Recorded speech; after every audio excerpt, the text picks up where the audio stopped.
மெயினாக அந்த ஃபேமஸான சாப்பாடுன்னு சொன்னால் இடியப்பம் கறி. இப்போ அதுதான் அடுத்ததாக நாங்கள் பார்க்க போகிறோம்.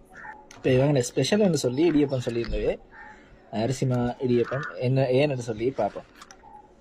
இடியப்பம் மற்றது பருப்பு சிக்கன் கறி அதோட சாப்பிட்டு பார்ப்போம்.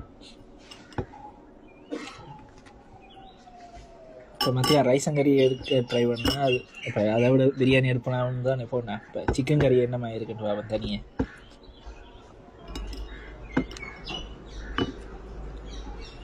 இந்த அளவான சைஸில் வெட்டி போட்டிருக்கீங்க. அதில் ஒரு பீஸோட டேஸ்ட் பார்ப்போம் அப்படி இருக்காங்க.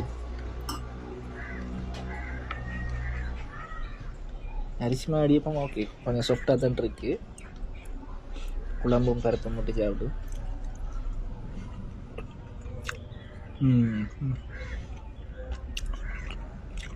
ஏன்னா வீட்டு சாப்பாடு மாதிரி தான் இருக்கு. வீட்டு டேஸ்ட் வந்து ஒரு இது இல்லை. சிக்கன் எப்படி இருக்குன்னு சிக்கன் பொரிச்சு குழம்பு வச்சிருக்கேன்.